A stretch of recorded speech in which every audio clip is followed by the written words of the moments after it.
Ja, hallo liebe Freunde, heute mal aus unserem Garten. Hintergrund ist wir haben heute ein ganz besonderes Auto, was wir euch zeigen wollen. Das ist nämlich ein Jaguar XJ 220. Ein absoluter Supersportwagen. Kenner sagen, das ist ein reinrassiger Rennwagen mit Straßenzulassung. Sind von dem Auto nur 280 Exemplare gebaut worden. Und der Wagen ist 1993 gebaut. Wir haben einen der letzten 3 überhaupt.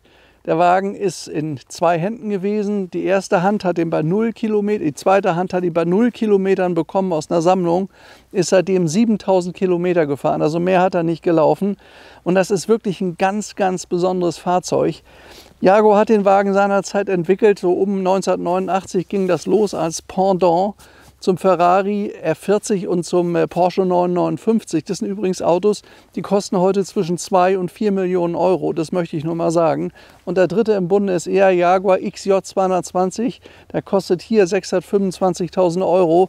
Und jeder, der ein bisschen rechnen kann und nachdenkt, der sagt, das Auto ist doch völlig unterbewertet. Absolut unterbewertet. Ich sage euch, bei den Leistungsdaten, die dieses Auto hat, könnt ihr fest davon ausgehen, dass der Wagen seine Zukunft noch richtig vor sich hat. Und zwar sollte der Wagen 220 Meilen schnell sein. Das sind 350 Stundenkilometer und das haben sie hiermit auch geschafft. Der Wagen hat eine 6-Zylinder V-Maschine aus dem Rennsport. Dementsprechend fährt das hier auch 550 PS. Er war in 12 Sekunden auf 200 und in 3,8 Sekunden auf 100. Also ist ein Auto, wo man auch vorsichtig mitfahren muss. Man kann damit richtig auf die Rennstrecke gehen. Jetzt schaut euch mal dieses tolle Designelement hier im Heck an. Das ist nämlich ein Mittelmotor-Sportkonzept. Wie beim Ferrari 246 GT auch. Hier seht ihr die Maschine, das ist eine V6-Maschine. Und man kann sehen, alles neuwertig, toll gemacht. Hier diese Glaskuppel, dann dieser irre Spoiler hier hinten. Hat auch diese wahnsinnige, schöne grüne Farbe. Ich meine, Jaguar muss grün sein. Das sind die Hausfarben von denen. Und der Zustand ist wirklich sensationell und fantastisch. Was mal passiert ist, der Wagen hat ja irre Leistungswerte. Er hat einen kleinen Dreher beim Autobahnauffahren gemacht, ist in die Wiese gefahren. Und da gab es hier irgendwo eine kleine Beschädigung, das ist aber nicht sichtbar, ich muss das nur sagen. Aber er hat sich nicht ins Kiesbett gelegt. Da ist der nie gefahren. Der Besitzer ist immer vorsichtig gefahren, hat immer schnell geschaltet, hat er mir versprochen. Und dementsprechend kann man dem Auto auch ansehen, dass der sehr, sehr gepflegt ist.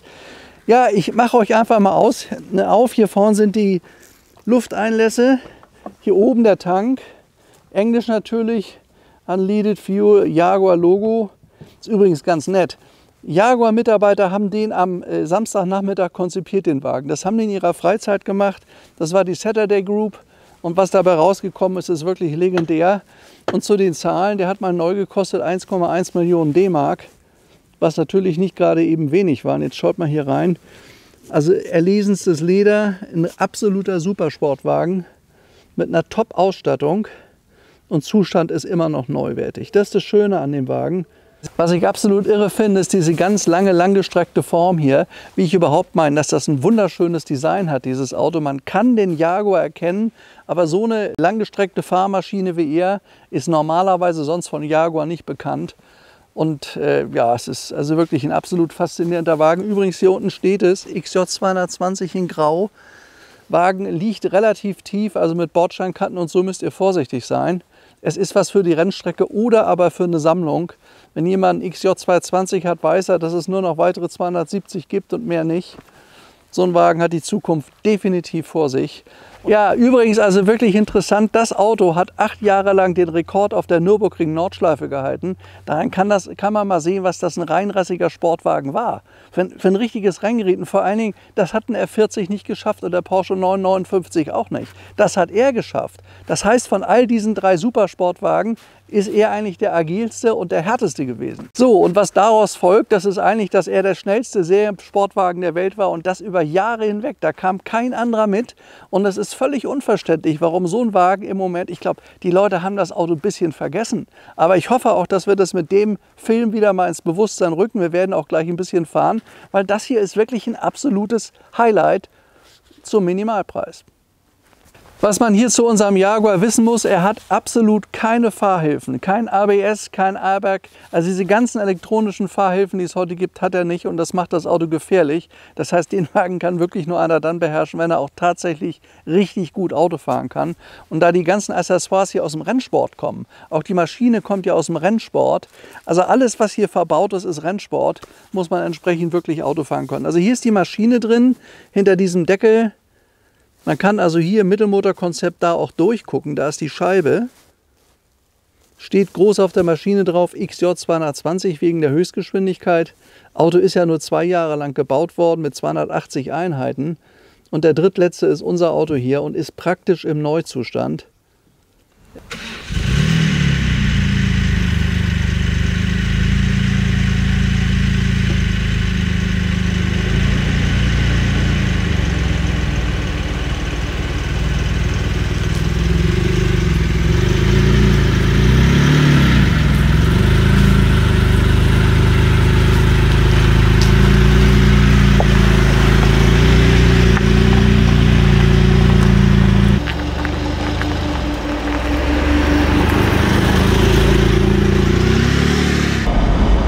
Also wenn man hier so sitzt, vermittelt einem das wirklich ein 100%iges Supersportwagengefühl.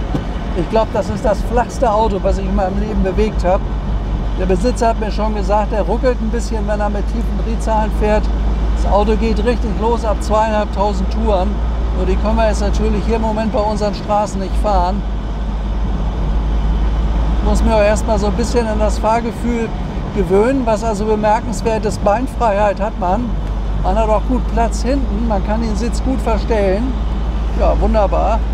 Wenn die Sitzlehne besser da hinten geht, geht es besser. So sitze ich viel besser.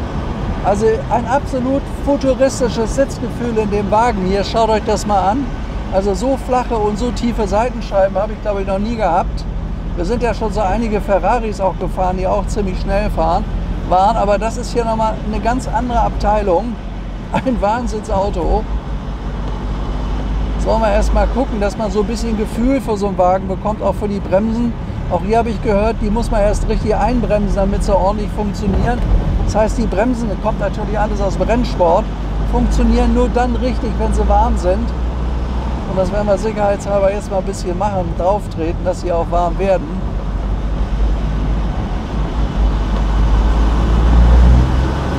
Ja. Also man spürt schon, welche Leistung da wirklich an der Leitung anliegt. Das ist eine ganze Menge. Total direkt. Übrigens ist die Karosserie direkt mit dem Rahmen verschraubt.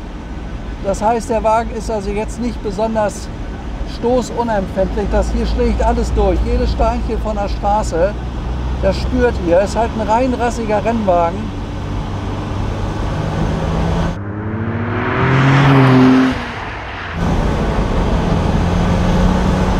Ja, das war der Stand 1989, 1990 im Rennsport. Der Wagen ist übrigens nachempfunden oder basiert eigentlich auf dem Jaguar XJ9R. Damit haben sie Rennen gewonnen, war ganz erfolgreich in Le Mans. Und dann haben sich, wie gesagt, nach einiger Zeit einige Jaguar-Mechaniker und Mitarbeiter des Hauses Jaguar, die sich auskannten, gesagt, lass uns einen Samstagnachmittag machen und dann konzipieren wir mal ein richtiges Auto und zeigen wir mal den Marken Porsche und Ferrari, wie es richtig geht. Und von den Werten und von den Leistungen und das, was man erreicht hat mit dem Wagen, hat man das Ziel tatsächlich geschafft. Also das ist schon bemerkenswert. Das ist, wie gesagt, hier für unsere kurvigen Straßen jetzt nicht das richtige Auto. Aber wenn es mal mehr geradeaus geht, glaube ich dann schon. Ja, also Kraft liegt an, kann ich bestätigen. Ist ja irre, wie flach der Wagen ist und wie flach der auf der Straße liegt. Also so ein Fahrgefühl vom XJ 220 habe ich noch nie gehabt. Das ist auch der zweite, der uns mal angeboten wurde. Aber es ist jetzt der erste, den ich fahre. Und da fällt mir im Moment nichts Vergleichbares zu ein. Absolut nicht.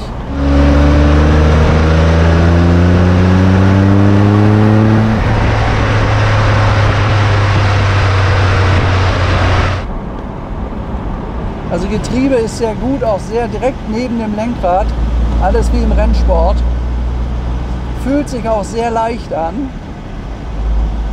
wie gesagt, hier auf kleineren Straßen, wo man also nicht drauf treten kann. Dafür ist der Wagen natürlich nicht gemacht. Das ist ja hier sowas wie die Boxengasse für den Wagen.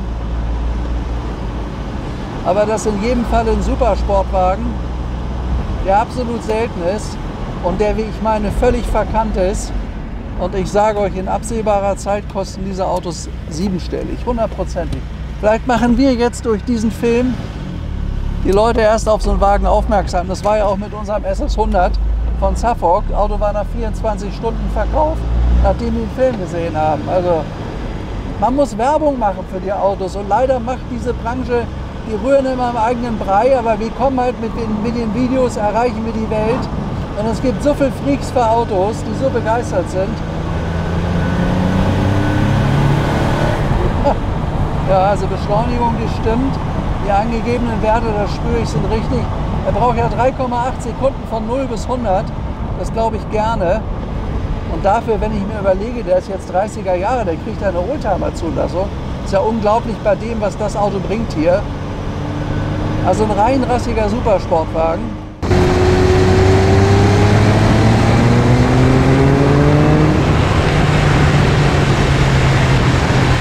Ja, ich hatte mir ja eben gerade mal eine Jacke angezogen, die passte so schön von der Farbe zum Auto, aber leider nicht zum Wetter. Es ist hier einfach wieder so warm geworden.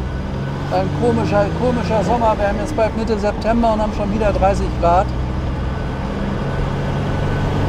Deswegen habe ich mir jetzt ein grünes Hemd angezogen. Jaguar-T-Shirt habe ich leider nicht, aber egal. Aber dafür meine neue Jaguar-Kappe.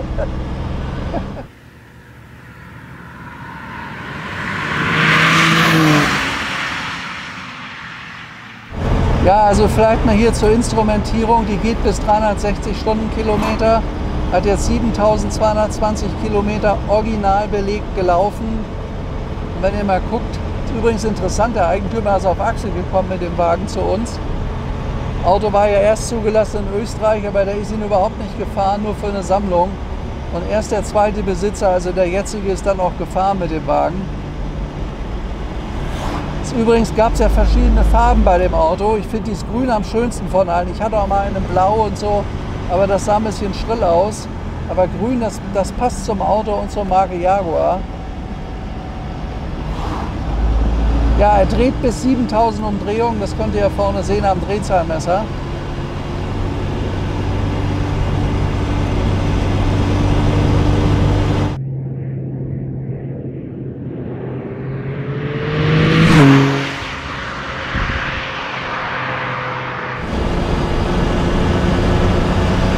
Er dreht hoch, aber er hat überhaupt keine Vibration. Ich fahre jetzt gerade im zweiten Gang, knapp 4000 Touren.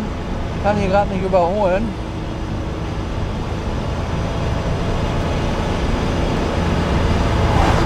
Sind aber sehr eng nebeneinander liegende Pedalen. Ich habe da fast zu große Schuhe eben an. Kann man jetzt nicht so sehen, aber wollen wir mal hier abbiegen. Dann kommt natürlich gerade jetzt.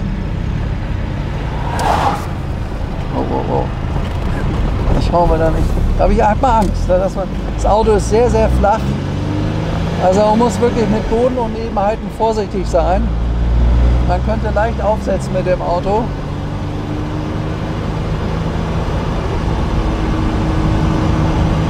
Aber trotzdem muss ich jetzt sagen, nachdem ich den Wagen so ein bisschen gefahren bin, ein paar Kilometer, er ist in jedem Falle beherrschbar.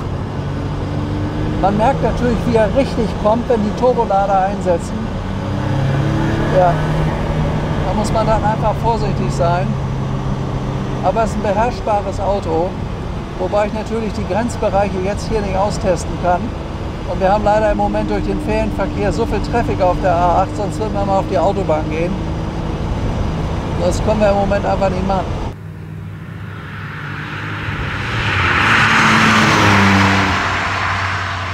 Hier vorne hat eine Klimaanlage, haben diese Auto längst nicht alle gehabt, aber ich kann euch sagen, dass die gut funktioniert. Man schwitzt nicht und gar nichts. Hier ist die Belüftung, hier oben unten, wie man das vom modernen Auto kennt. Armaturenbrett komplett aus schwarzem Leder, das ist sehr edel gemacht, auf feines Leder. Unten ist rechts an der Tür Wildleder verarbeitet. Und er liegt natürlich toll auf der Straße, das merkt man. Aber man merkt wirklich auch die kleinste Bodenunebenheit. Dafür ist das halt ein rein rassiger Rennwagen. Also ich glaube, das ist eine dermaßen flach liegende Scheibe, die Frontscheibe vorne, habe ich glaube ich noch nie gehabt. Ist ja wirklich irre. Hat sehr gute Sitze, die den Körper sehr gut einfassen. Also auch reiner Motorsport. Und ich glaube, man darf nicht vergessen, es war das teuerste Serienauto seiner Zeit. 1,1 Millionen Mark, es gab kein teureres. Stimmt, die Bremsen müssen eingebremst werden, ist richtig. Kann ich bestätigen auch. Ich komme mal darüber. Ach Gott. Oh, naja.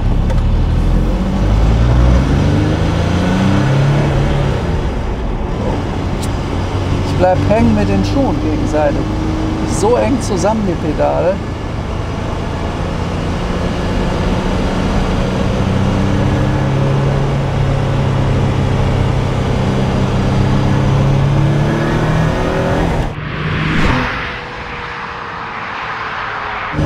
Er ist gewöhnungsbedürftig.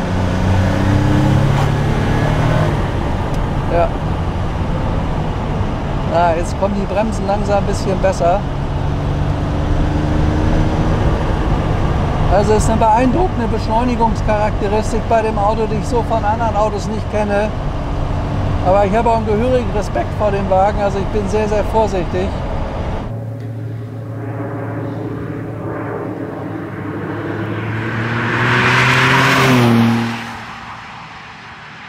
Ja, Fazit, man kann sagen, ist wirklich ein absolut außergewöhnlicher, sehr charismatischer Supersportwagen.